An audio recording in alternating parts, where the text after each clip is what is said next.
Flying Sikh Milkha Singh नहीं रहे। बीती रात पीजीआई चंडीगढ़ में मिल्खा सिंह ने आखिरी सांस ली।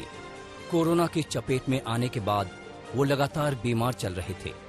कोरोना नेगेटिव होने के बाद उन्हें अस्पताल से छुट्टी मिल गई थी, लेकिन अचानक से उनकी तबीयत बिगड़ने के बाद उन्हें चंडीगढ़ के पीजीआई अस्पताल में भर्ती किया गया था। एक हफ्ते पहले मिल्खा सिंह की पत्नी का कोरोना से निधन हो गया था। मिल्खा सिंह अपनी पत्नी के दाह संस्कार में शामिल नहीं हो सके थे, क्योंकि वो खुद आईसीयू में भर्ती थे। 91 साल की उम्र में युवाओं की फिटनेस को मात देने वाले मिल्खा सिंह ने दुनिया भर के एथलेटिक ट्रैक पर अपनी कामयाबी का परचम फहराया था। 1958 के एशियन गेम्स की 200 और 400 मीटर रेस में गोल्ड जीतने वाले मिल्खा सिंह ने 1960 के रोम ओलंपिक में चौथा पायदान हासिल किया था। ये पहला मौका था जब हिंदुस्तान का कोई एथलीट ओलंपिक के फाइनल में देश की नुमाइंदगी कर रहा था।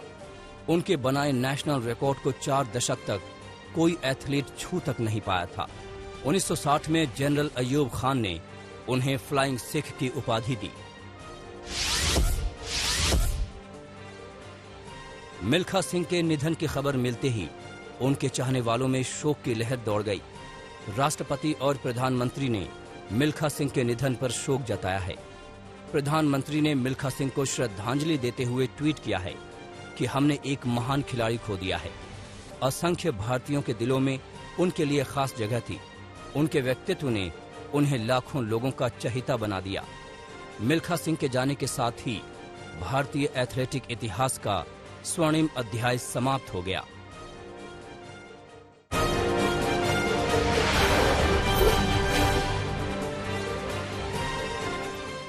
सोशल मीडिया विवाद को लेकर ट्विटर की ओर से उसके 2 प्रतिनिधि संसदीय समिति के सामने पेश हुए। सोशल मीडिया के गलत इस्तेमाल को किस तरह रोका जा सके, ट्विटर को इस संबंध में संसदीय समिति के सवालों का जवाब दिए। भारतीय नागरिकों के अधिकारों की रक्षा और ऑनलाइन प्लेटफॉर्म के दुरुपयोग को रोकने के मुद्दे की जांच के लिए संसदीय समिति की ओर से यह बैठक बुलाई गई थी। ट्विटर को संसदीय समिति के तीखे सवालों का सामना करना पड़ा। संसदीय समिति ने पूछा कि नियम का पालन नहीं करने पर आप पर जुर्माना क्यों न लगाया जाए। इसके जवाब में ट्विटर के अधिकारियों ने कहा कि हम अपनी नीतियों का पालन करते हैं। दिल्ली में आम लोगों की ओर से मास्क का इस्तेमाल नहीं किए जाने का दिल्ली हाईकोर्ट ने स्वतः संज्ञान लिया है। दिल्ली हाईकोर्ट ने इस मसले पर केंद्र और दिल्ली सरकार को नोटिस जारी करके जवाब मांगा है। दिल्ली हाईकोर्ट ने साथ ही ये टिप्पणी भी की है कि हम कोरोना की तीसरी लहर से ज्यादा दूर नहीं है। अभी भी सोशल डिस्टेंसिंग जैसे नियमों का सख्ती से पालन नहीं कराया गया। कोर्ट ने केंद्र और राज्य दोनों सरकार को यह सुनिश्चित करने के लिए कहा है कि दिल्ली के सभी बाजारों में कोरोना से बचाव के लिए आम लोगों को और ज्यादा संवेदनशील बनाया जाए। कोर्ट ने अनलॉक के बाद बाजारों में उमड़ रही भीड़ पर भी सवाल खड़े किए। दिल्ली हिंसा मामले में सुप्रीम कोर्ट ने एक्टिविस्ट नताशा नरवाल, देवांगना कालिता और जामिया के स्टूडेंट आसिफ इकबाल तन्हा की जमानत को रद्द करने से इनकार कर दिया, लेकिन हाईकोर्ट के आदेश पर कहा है कि ये ऑर्डर बाकी आरोपियों की जमानत पर आधार नहीं बन जाए। दिल्ली हाईकोर्ट ने बीते दिनों तीनों आरोपियों को जमानत दे दी थी, जिसके बाद दिल्ली पुलिस ने सुप्रीम कोर्ट का दरवाजा खटखटाया था। उत्तर प्रदेश में अवैध रूप से रह रहे रोहिंग्याओं की धरपकड़ जारी है। कल यूपी एटीएस ने कार्रवाई कर मेरठ से 4 रोहिंग्याओं को गिरफ्तार किया। पूछताछ में खुलासा हुआ है कि गिरफ्तार रोहिंग्या न केवल अवैध तरीके से भारत की नागरिकता हासिल कर यहाँ रह रहे थे, बल्कि वो सोने की तस्करी, हवाला कारोबार और मानव तस्करी में भी शामिल हैं। इससे पहले गुरुवार को अलीगढ़ से गिरफ्तार किए गए 2 रोहिंग्याओं के पास से पुलिस ने सोने के बिस्किट भी बरामद किए थे। भारत और न्यूजीलैंड के बीच खेले जा रहे वर्ल्ड टेस्ट चैंपियनशिप का आज दूसरा दिन है, जहां एक बार फिर बारिश का खतरा मंडरा रहा है। साउथहैम्पटन में रुक रुक कर बारिश हो रही है। बारिश के कारण पहले दिन खेल नहीं हो सका। अभी तक मुकाबले का टॉस भी नहीं हो सका है। मैच में आईसीसी ने रिजर्व डे भी रखा है। 4 दिन में नतीजा नहीं निकला तो रिजर्व डे का इस्तेमाल किया जाएगा।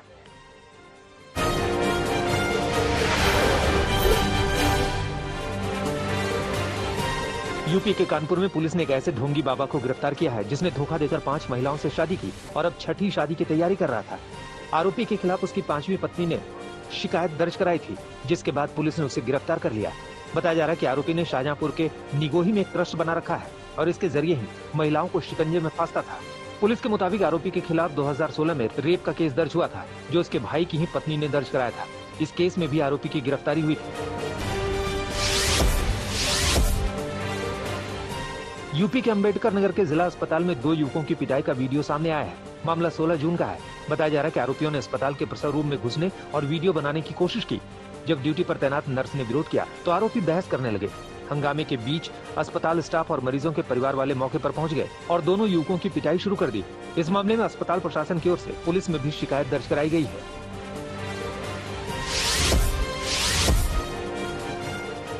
यूपी के उन्नाव में घर में घुसकर महिलाओं पर लाठीचार्ज के वीडियो पर बवाल मच गया। मामला सदर कोतवाली के अकरमपुर का है, जहां हादसे में 2 युवकों की मौत के बाद लोगों ने शव सड़क पर रखकर हंगामा शुरू कर दिया। जब पुलिस प्रशासन की टीम लोगों को समझाने के लिए पहुंची तो गुस्साए लोगों ने पथराव शुरू कर दिया। पुलिस पर पथराव करने वाले 3 युवकों के खिलाफ पुलिस ने केस दर्ज किया है और इन्हीं आरोपियों की तलाश में घर में छापेमारी की थी। पुलिस ने पथराव करने वाले आरोपियों पर 25-25 हजार रूपए के इनाम का ऐलान किया है।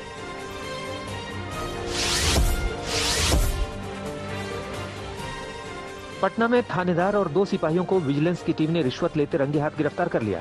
दीदारगंज थाने के थानेदार 2 सिपाहियों के साथ बालू कारोबारी से 60,000 रूपए घूस ले रहे थे। इसी दौरान टीम ने उन्हें पकड़ लिया। पुलिस के मुताबिक थानेदार के खिलाफ एक ट्रांसपोर्टर ने शिकायत दर्ज कराई थी। इसी शिकायत के आधार पर विजिलेंस टीम ने ये कार्रवाई की है। नोएडा में एक युवक की हत्या के बाद परिवार वालों ने परथला गोल चक्कर पर शव रखकर हंगामा किया। परिवार वालों का आरोप है कि युवक की हत्या उसकी प्रेमिका ने करवाई है और उसे जल्द गिरफ्तार किया जाए। पुलिस ने परिवार वालों को जल्द आरोपी की गिरफ्तारी का भरोसा दिलाया, जिसके बाद सड़क से जाम हटाया जा सका।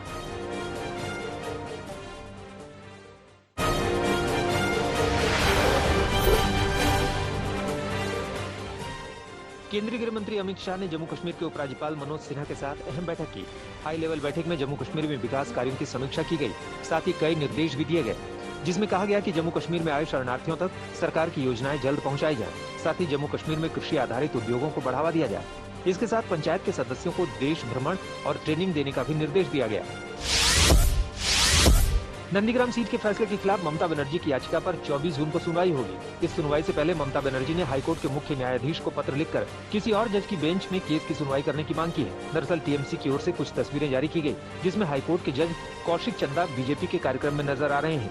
इन तस्वीरों के आधार पर ही ममता बनर्जी ने किसी और जज की बेंच में केस की सुनवाई की मांग की।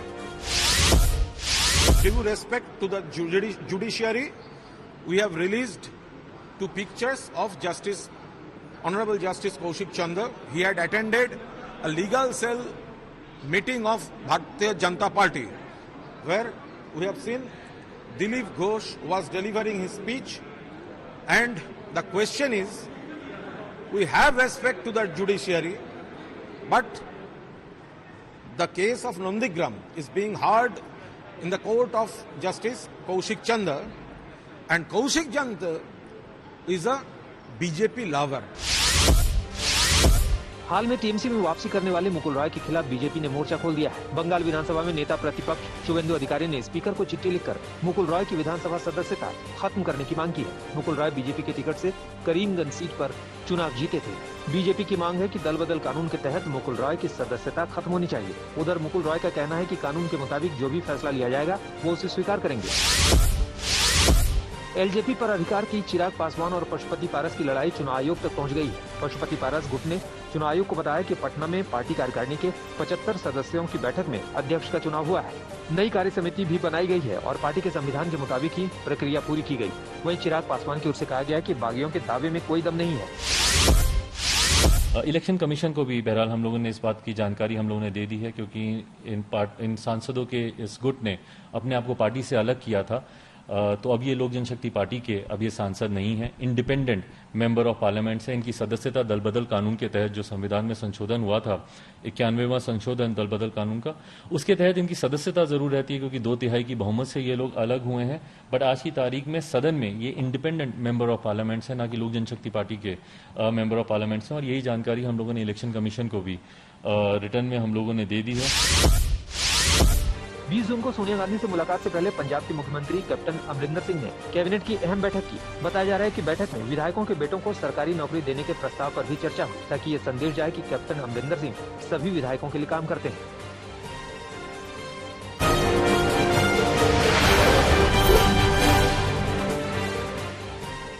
हमास के नेतृत्व में इजरायल पर तीसरी बार बलून हमले के बाद इजरायल ने पलटवार किया। 11 दिन की लड़ाई पर हुए युद्ध विराम के बाद दूसरी बार गाजा पट्टी पर इजरायल ने हवाई हमला किया। किसी के हताहत होने और नुकसान की कोई खबर नहीं। म्यांमार में गिरफ्तार अमेरिकी पत्रकार की हिरासत बढ़ाई गई। फ्रंटियर म्यांमार नाम की ऑनलाइन मैगजीन के संपादक डैनी फेंस्टर पर गलत खबरें फैलाने का आरोप। अदालत के फैसले के बाद अमेरिकी विदेश मंत्रालय ने डैनी से मिलने के लिए डिप्लोमेटिक एक्सेस देने की मांग की। सैन्य तख्ता पलट के बाद म्यांमार में 90 से अधिक पत्रकार हो चुके हैं गिरफ्तार। ईरान में राष्ट्रपति चुनाव के लिए वोटिंग हुई। इस दौरान मौजूदा राष्ट्रपति हसन रूहानी ने supreme leader Ayatollah Ali Khamenei के साथ वोट डाला। इन चुनावों में न्यायपालिका प्रमुख इब्राहिम राइसी की दावेदारी मजबूत मानी जा रही है। अर्मीनिया में लंबे समय तक राजनीतिक संकट के बीच संसदीय चुनाव के तहत रविवार को वोट डाले जाएंगे। देश के प्रधानमंत्री के खिलाफ लंबे समय से चल रहा विरोध प्रदर्शन। नागोर्नो काराबाख में अजरबैजान के खिलाफ चले युद्ध, उसमें देश की जमीन गंवाने के लिए पीएम पाशिनियान पर उठते रहे हैं सवाल। अमेरिका की नॉर्थ कैरोलिना की डैम नदी में ट्यूबिंग करना भारी पड़ा। 8 ट्यूबर का समूह एक डैम में फिसला, 3 की मौत, 2 लापता। Rocking dam county emergency service ने 4 लोगों की जान बचाई।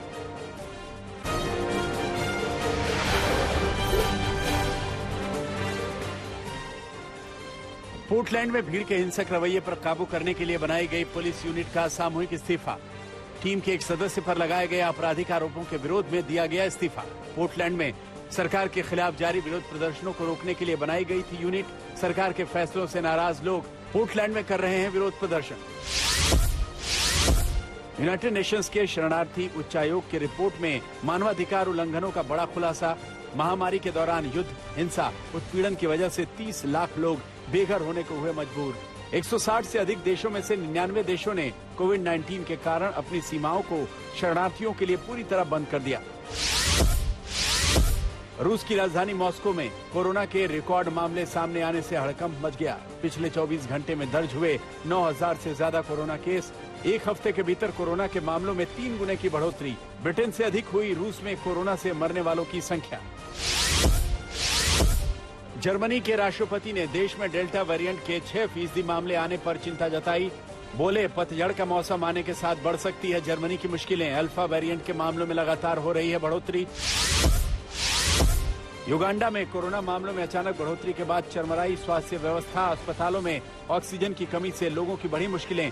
ऑक्सीजन सिलेंडर बनाने वाली युगांडा की कंपनी रूफिंग ने हाथ खड़े किए। एक दिन में सिर्फ 350 सिलेंडर ही करा पा रही है उपलब्ध।